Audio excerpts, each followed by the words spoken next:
Corona की आन बान शान के लिए हंसते हंसते पेट के मुंह में बंद के मरना पसंद किए, लेकिन अपने मान सम्मान और अपने स्वाभिमान के साथ समझौता नहीं किए। ऐसे ग्रह मंडला के राजा महाराजा संघर्ष और कुंवर रघुनाथ शाह मरावी जी के चरणों में इस मंच के माध्यम से अनिल धर्मे का नतमस्तक सेवा जवाब। साथियों, अपने पति और अपने नौजवान बेटे के मांस के टुकड़ों को एकत्रित करके उनका अंतिम संस्कार करने वाली और इतनी हृदय विदारक घटना होने के बावजूद भी भोलेवाला की तलवार की धार को कुंद नहीं होने देने वाली महारानी फूलकुंवर मरावी जी के चरणों में भी अनिल धर्मे का नतमस्तक सेवा। आप सभी जो जनगणमन के अधिनायक हैं, इस भारत के भाग्य विधाता है और 2023 में छत्तीसगढ़ के भविष्य को लिखेंगे, ऐसे भाग्य विधाताओं के चरणों में भी अनिल धर्मे का नतमस्तक सेवा। आप लोग भविष्य को लिखोगे कि नहीं लिखोगे? 2023 में भविष्य लिखेंगे कि नहीं लिखेंगे? साथियों, नवा खवई के इस पवन पर्व की आप सभी लोगों को बधाई देते हुए कहना चाहूंगा कि देश की आजादी के बाद ये 2023 में आप लोग नवा खाओगे। बीजेपी कांग्रेस को बहुत खा लिए, बहुत देखिए। नवा खवाई होनी चाहिए कि नहीं होनी चाहिए? तो एक बार जोर से नारा लगाएंगे, गोलवाला गणतंत्र पार्टी जिंदाबाद, गोलवाला गणतंत्र पार्टी जिंदाबाद। भैया संघर्ष करो, भैया संघर्ष करो। आज के इस कार्यक्रम में हमारे साथ चलकर आए गोलवाला गणतंत्र पार्टी के राष्ट्रीय महामंत्री परम सम्माननीय रूपनारायण प्रिया जी, आपके बारे में बताना चाहूंगा साथियों कि आप जब से सरपंच का चुनाव लड़े, चुनाव हार गई नहीं, उनके लिए जोरदार तालियां बजा दीजिए।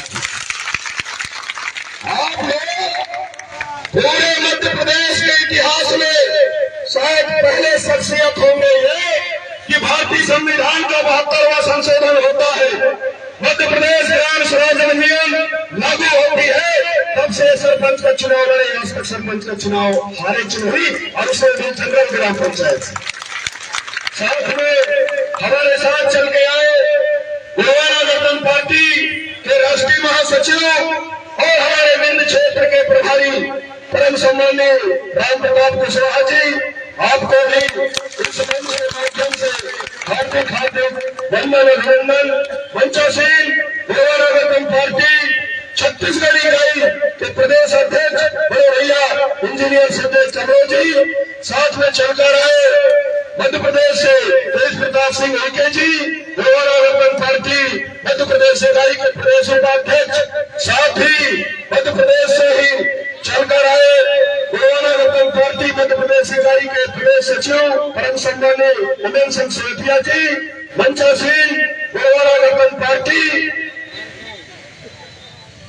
एमसीबी जिला के जिलाध्यक्ष भेवर सिंह मरकाम जी, उनके साथ ही साथ जितने भी प्रदेश पदाधिकारी, जिला पदाधिकारी, ब्लॉक पदाधिकारी और सेक्टर प्रभारी, ग्राम प्रभारी, जोन प्रभारी, जो दादा हीरा सिंह मरकाम जी के विचार को लेकर के दिन रात अथक परिश्रम कर रहे हैं, जो दिन को दिन नहीं कह रहे हैं, रात को रात नहीं कह रहे हैं, सुबह को सुबह नहीं कह रहे हैं, भूख को भूख नहीं कह रहे हैं, ऐसे गोलवाला के सारे जवाब साथियों पर धर्मे का नतमस्तक सेवा जोहर पहुंचे।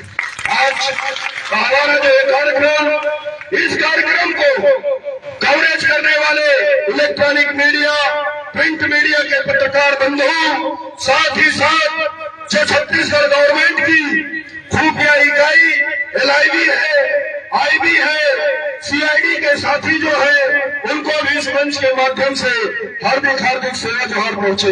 इस सड़कपुर क्षेत्र के जितना भी व्यापारी बंधु है, उन समस्त व्यापारी बंधुओं को इस मंच के माध्यम से सादर सादर सेवा जोहार पहुंचे। दिन रात 24 घंटा बिना थके, बिना सरकार से छुट्टी लिए समाज का और राष्ट्र का और इस प्रदेश का सेवा करने वाले छत्तीसगढ़ पुलिस के जो नौजवान साथी हैं, जो छत्तीसगढ़ पुलिस विभाग के कर्मचारी हैं, उन सभी साथियों को भी इस मंच के माध्यम से हार्दिक हार्दिक सेवा जोहार पहुंचे। साथ ही साथ जो ये बनास नदी है, इस बनास नदी के रेत को बचवाने में रेत माफियाओं का सहयोग कर रहे उन पुलिस वालों को भी सेवा जोहार पहुंचे। सरकार के इशारे पे शासन सत्ता में बैठे हुए जो अधिकारी कर्मचारी, जो उनका नैतिक दायित्व है, उनका जो कर्तव्य है, वो कर्तव्य को नहीं कर रहे, उनको भी हमारा सेवा जोहार पहुंचे, क्योंकि वो हमारे राडार में 2023 में गोलपा की सरकार बनने वाली है और सबका हिसाब चुकता किया जाएगा। साथियों, कुछ पन्ने इतिहास के, कुछ पन्ने इतिहास के मेरे मुल्क के सीने में शमशीर हो गए। कुछ पन्ने इतिहास के मेरे मुल्क के सीने में शमशीर हो गए। जो लड़े, जो मरे, वो शहीद हो गए, और जो बड़े, जो झुके, वो वजीर हो गया, जो राजा महाराजा बन के थे। ये आपको सर्वदा सम्मान राजा राजा बोला करते हैं। हमारे यहाँ भी एक महाराजा हुआ करता था। 2023 के चुनाव के बाद भारतीय जनता पार्टी ज्वाइन कर लिया, आज भाई साहब बोलते हैं उसको। तो ये जो राजा महाराजा आज बन के घूम रहे हैं, ये अंग्रेजों के समय में उनकी चापलूसी किया करते थे साथियों, अपने राजपाट को बचाने के लिए। गोलवालों के योद्धाओं ने, चाहे वो वीर नारायण सिंह सोना खान हो, आपके छत्तीसगढ़ राज्य से ही भारतीय इतिहास नहीं, विश्व इतिहास में ऐसा शहादत किसी ने नहीं दिया। वीर भगत सिंह को बंद कमरे में फांसी दिया गया था, लेकिन वीर नारायण सोना खान को खुलेआम पीपल के पेड़ पे फांसी दिया गया था। 10 दिन तक उनकी लहस लटक के रही, चीलर कौवा उनके मांस को नोच के खाए थे। ऐसी शहादत पुलवामा के राजा और महाराजाओं ने दिया था साथियों। यही छत्तीसगढ़ है। बस्तर क्षेत्र से वीर गुंडा धूर सन 1910 का महान भूकंप 10 दिन के अंदर अंग्रेजों को खदेड़ के उन्हें बस्तर से बाहर कर दिया था। ये संघर्ष और ये बलिदान किसके अंदर रही? ये गोलवाना के मूल निवासियों के अंदर रहा। कविता लिखने के लिए मध्य प्रदेश का इतिहास पर नहीं, पूरे विश्व का इतिहास का आप अध्ययन कर लीजिए। मात्र कविता लिखने के लिए किसी भी व्यक्ति को तोप के मुंह में बांध के नहीं लाया गया, लेकिन महाराजा शंकर शाह, कुंवर रघुनाथ शाह को तोप के मुंह में बांध के उड़ाया गया था। उनकी जो शरीर के चितड़े हैं, ये 100-150 मीटर की दूरी में बिखरे पड़े थे, जिन्हें रानी फूल कुंवर मरावी जी ने एकत्रित करके उनका अंतिम संस्कार किया और अंग्रेजों से फिर लड़ने के लिए फिर गई। ऐसे गोलवाना की शेरनी रानी फूल कुंवर मरावी ने इस देश की आजादी के लिए, जब ये देश आजाद होता है तो बोला जाता है 1857 में प्रथम स्वतंत्रता संग्राम हुआ था। ये कलम के सौदागर लोग बोला करते हैं साथियों। 1742 में सबसे पहले अंग्रेजों के साथ अगर किसी ने लड़ा था तो गोलवाना का मूल निवासी समुदाय लड़ा था साथियों। और अगर उस समय जो आज शासन सत्ता में बैठे हुए लोग हैं, सरकार की जितनी तंत्र व्यवस्था है, इस तंत्र व्यवस्था में काबिज लोग जो बैठे हैं और आदिवासियों को बोलते हैं कि आदिवासियों को मुख्य धारा में शामिल होना चाहिए या आदिवासियों को मुख्य धारा में आना चाहिए, ये शब्द जो लोग बोलते हैं, उनके पूर्वज अगर ईमानदारी के साथ आदिवासियों के साथ खड़ा रहते तो 1750 में ही देश आजाद हो गया होगा। ये देश 1750 में ही आजाद हो गया होगा, लेकिन नहीं। आज भी जल जंगल जमीन की लड़ाई कौन लड़ रहा है बताइए? इस देश का मूल निवासी समुदाय लड़ रहा है ना? लड़ रहा है कि नहीं लड़ रहा? जल जंगल जमीन की लड़ाई कौन लड़ रहा है? तो क्या ऑक्सीजन की जरूरत सिर्फ आदिवासियों को है कि सबको है? सबको है कि नहीं है? जल की आवश्यकता, ये पानी का बोतल, बताइए देश की आजादी के इतने साल गुजर जाने के बाद इस देश के मूल निवासियों के लिए, इस देश के नागरिकों के लिए सरकार शुद्ध पानी की व्यवस्था नहीं कर पाई। गलत बोल रहा हूं? 30 रुपया में बोतल खरीद के हम लोग पी रहे हैं। क्यों? क्योंकि सरकार अगर शुद्ध पानी, शुद्ध पेयजल की व्यवस्था कर देगी तो करीब 46,000 करोड़ रुपया जो ये पानी बनाने वाली कंपनियां कमाती है, वो कमाई बंद हो जाएगा। इस चीज को हमको समझना पड़ेगा साथी। आज हम बोलते हैं कि मध्य प्रदेश में भारतीय जनता पार्टी की सरकार है, छत्तीसगढ़ में कांग्रेस की सरकार है, लेकिन ऐसा नहीं है साथियों। न मध्य प्रदेश में भारतीय जनता पार्टी की सरकार है, न छत्तीसगढ़ में कांग्रेस की सरकार है। यहाँ पे सरकार है तो पूंजीपतियों की सरकार है, और इन पूंजीपतियों के खिलाफ में अगर किसी का डंडा और झंडा बुलंद रहता है तो वो गोंडवाना गणतंत्र पार्टी है साथियों। क्यों? क्योंकि गोंडवाना गणतंत्र पार्टी पूंजीपतियों के पैसे के दम पे चलने वाली पार्टी नहीं है।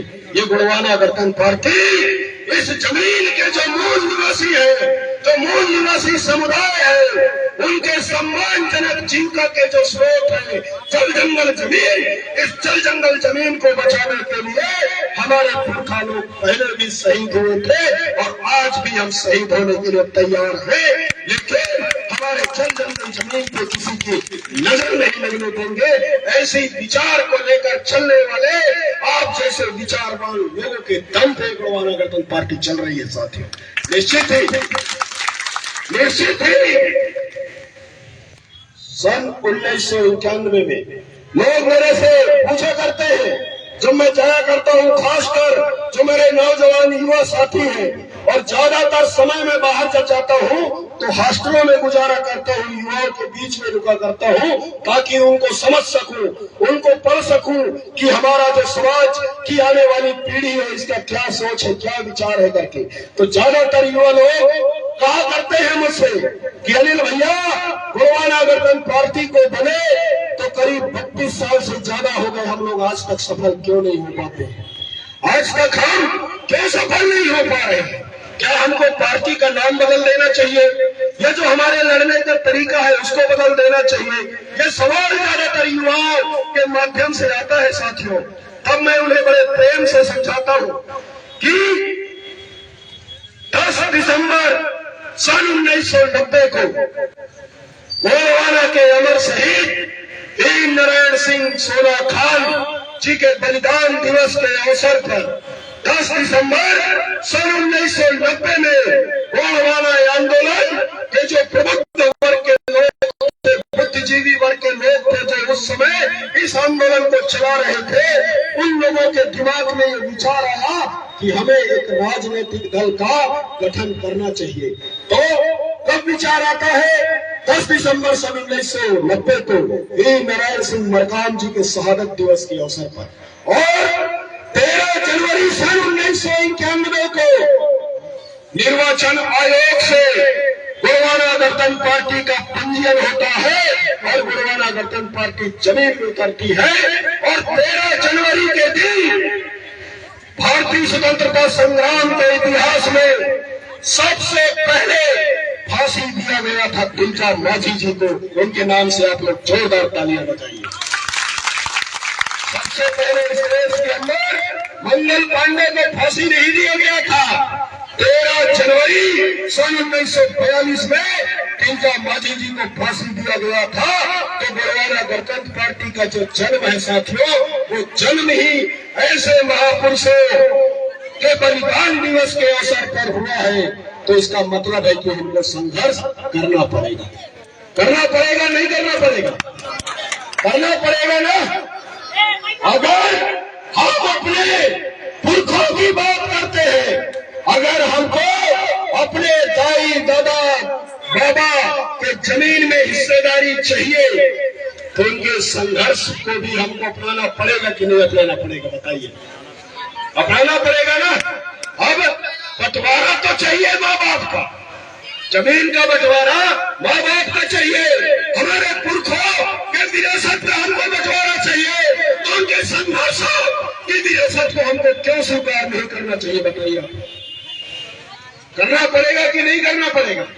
इसके अलावा कोई भी रास्ता नहीं है साथियों।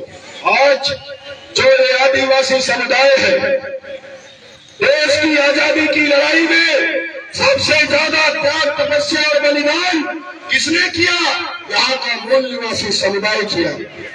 देश की आजादी की लड़ाई में हमारे जो पुरखे लोग हुआ करते थे, ये लंगोट पहन करके, हाथ में धनुष बाण लेकर के, कुल्हाड़ी तीर तलवार लेकर के अंग्रेजों के खिलाफ में लड़े। किसके लिए लड़े?